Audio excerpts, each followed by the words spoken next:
Welcome back to the Deep Dive. Our mission today, to really dig into your research stack on the volleyball serve and pull out some high-yield strategic insights. Yeah, we're definitely not just talking about, getting the ball over the net. We're aiming for a surgical strike here, looking at how the absolute best athletes use physics, precision, basically turning the serve into maybe the sport's most powerful individual weapon. We've got sources comparing that unpredictable chaos of the knuckleball serve to the sheer commanded force of the topspin. And what really jumps out, I think, is that this level, this advanced play, it isn't just about raw athletic skill. It's deeply about the commitment to preparation. If you, the listener, want to move beyond just average play, you have to adopt this philosophy that mastering the serve is absolutely central to what some call the will to prepare to win. So we're looking at two fundamental approaches today, and they demand completely different technical mindsets. You've got the floater, which, it thrives on turbulence. And knuckleball. Exactly. And then the power serve, which is all about spin and sheer velocity. Okay, let's unpack that a bit. Why does the serve hold such a critical, strategic spot in today's game? It's often said it's the only time a player has total, absolute control over the ball. That's it, exactly. It's like this 3-second window where you can create maximum chaos or entropy for the other team. A really well-executed serve immediately gives the serving team an edge. It shifts momentum, and maybe most critically, it dictates the tempo by forcing the receiving team out of system. Out of system, right. Yeah. If the opponent can't make a clean first pass, their setting options just plummet.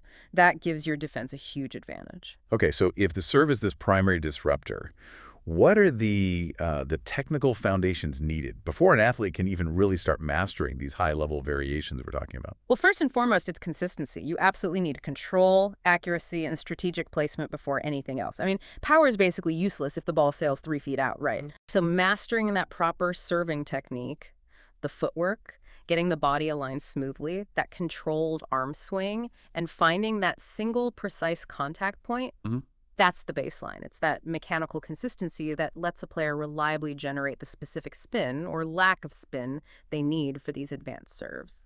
And I guess to really keep the defense guessing or paralyzed, as one source put it, variety is crucial. You can't just have one reliable shot. Oh, absolutely. The real competitive edge comes from forcing the opponent to constantly guess. If they only ever see one type of serve, eventually they'll just settle into a comfortable passing rhythm. But by developing a whole repertoire, the float, the top spin, maybe some tactical jump variations, you keep the opponent perpetually slightly off balance. That diversity is what stops them setting up a clean, powerful offense. All right, let's get into the weeds then. Physics time. Deep dive number 1, the floater. The knuckleball. It's defined by that unpredictable movement, sideways movement in the air. How do athletes actually create that chaos deliberately? It's almost counterintuitive, the mechanism. It's engineered to be a flat trajectory serve with very little, ideally no rotation at all. No spin. Right.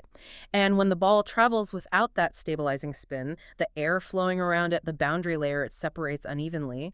This creates these chaotic pockets of air pressure that make the ball, wobble or suddenly drop or swerve unexpectedly. That sounds incredibly difficult technically. If the goal is zero spin, how does the player guarantee that precise contact? It can't be like a big, powerful swipe at the ball. No, it's really surgical precision over raw power. Athletes work towards what's sometimes called a dead stop contact. You're aiming to hit the ball precisely on its equator with a flat, really rigid hand. The goal is to ensure the force goes through the ball's center of gravity, not across it, which would impart spin.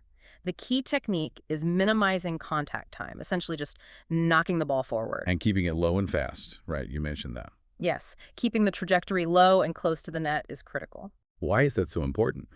Thinking about the fluid dynamics, serving it low and fast means that turbulence hits its peak just as the receiver has to commit to passing. Exactly right. The speed and the height combined make it lethal.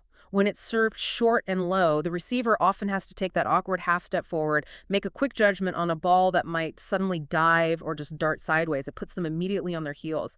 The floater, fundamentally, it's a defensive weapon. It's designed to force an immediate, low percentage out-of-system pass. Okay, now let's pivot. Contrast that with the power serve, the topspin. Yeah. If the floater is about finesse and creating chaos, the topspin is more about overwhelming commanded force. Why choose that? Why give up unpredictability for speed and spin? Well, they choose command because the topspin is fundamentally an offensive weapon. It's often intended to score directly, an ace. It maximizes power and combines it with really aggressive forward rotation. So to get that, the player needs to strike the ball with a very pronounced follow-through and a violent wrist snap right at contact. This drives the top surface of the ball forward. And that fast forward rotation, the topspin, what effect does that have once the ball crosses the net? That's where the Magnus effect comes in. That spinning motion forces the air to travel faster over the top of the ball compared to underneath it. This pressure difference creates a significant downward aerodynamic force. So it dives. It dives. The ball appears to just drop rapidly, almost like it falls off a table right as it reaches the receiver. It really challenges the defense to adjust to a ball that seems to defy gravity for a second, then plummet. One of our sources mentioned that mastering this kind of high-velocity topspin could mean like 3 to 5 extra aces per game. That's a huge difference statistically. It really is. It just speaks to how devastating the technique can be when it's executed perfectly. And it's worth noting the topspin is overwhelmingly paired with the jump serve approach. Right, the jump serve. Yeah, this involves the athlete taking a running start, executing a powerful jump, trying to contact the ball at the absolute highest possible point. This gives them the best possible angle downwards and maximizes the force they can generate. That's a key distinction then. When we talk about jump serves, we're really talking about applying either the chaotic float or the powerful topspin, but doing it from a height advantage. Precisely. The jump itself just adds speed, momentum, and a much steeper angle to either serve variation. Yeah. But the core physics, spin versus turbulence, that remains the fundamental strategic choice. So, okay, once an athlete theoretically has both techniques, the floater and the topspin kind of locked down, then the really advanced concept kicks in. Strategic serving. Our listeners specifically asked about reading the defense and adjusting the serve for optimal impact. How do these different serves fit into a real-time tactical game plan? Yeah, this is where it moves beyond just technique and becomes more like chess. Strategic placement is absolutely everything. You have to analyze the opponent's defensive setup, their tendencies. Specifically, you're looking at their passing platform stability, which players are maybe less consistent, and what zones they prefer or struggle with in reception. Then the choice of serve, float, or topspin has to be married directly to the vulnerability you think you've identified. Can you give us an example? How does that analysis actually inform the choice? Sure. Let's say the opponent's main setter is known to be maybe a weaker passer when pulled out of position. You might deploy a really powerful deep topspin serve aimed right at the seam between that setter and the player next to them. Testing the communication and technique under pressure. Exactly. You're testing their ability to handle a high-velocity ball right in that awkward zone under maximum pressure. The topspin is designed to overwhelm a specific target or area. Okay, and how would the floater be used tactically in that scenario? Well, the floater is great for disrupting rhythm, or maybe exploiting a front-row blocker who also has to pass in certain rotations, especially short balls. If you notice a player seems a bit slow moving forward. You drop one in short. You drop in a short float, yeah. Often aimed right around the 10-foot line, zone 2 or 4. It forces them to shift their weight forward quickly, often use an underhand pass, which is inherently less stable than a platform pass. And the floater is also really commonly used right after a timeout or maybe a side change, just to reset the opponent's rhythm, maybe force a slightly nervous, out-of-system first ball. So we're talking about things like seam serving, targeting specific players or zones. Accuracy, then, isn't just about keeping it in bounds. It's about hitting maybe a dinner plate-sized target repeatedly under pressure. Absolutely. That's a great way to put it. One source really emphasized that modern scouting reports often prioritize hitting specific zones over just raw speed. Elite servers, they practice hitting zone 1 deep or zone 5 deep, or maybe short into zone 2 or 4 with maximum effect until that accuracy is just automatic, even in a tight match. So while topspin brings the heat, its strategic value really comes down to hitting those small critical targets to cause the most disruption. Okay, let's bring it back to the individual athlete, to you, the listener.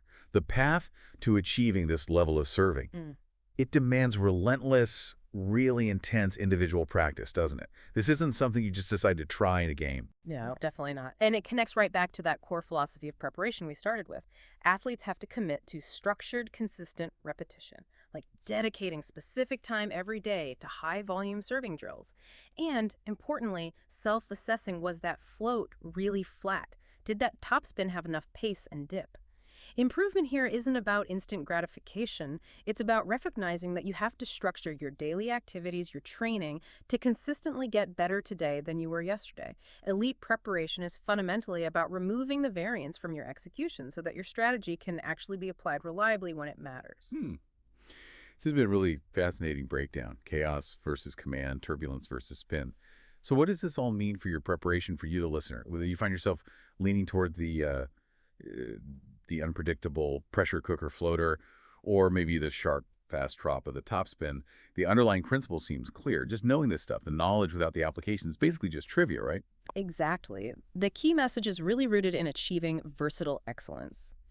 Mastering the serve requires that deep understanding of, well, fluid dynamics, knowing when to create turbulence and when to command spin. And that has to be combined with incredible technical precision in both accuracy and placement. It reminds me of insights from legendary players like Kurt Kierley, who often talked about how playing beach volleyball forced him to become a much better all-around player. Right, because you have to do everything on the beach. Precisely. And that same requirement for versatile skill development applies directly to serving.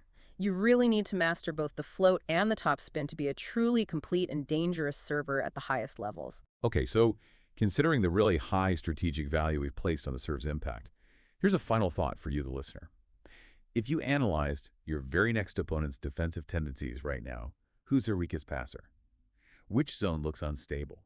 Which serve in your arsenal, the unpredictable float or the powerful top spin, would actually yield the maximum number of aces? Which one would force the greatest disruption to their offense?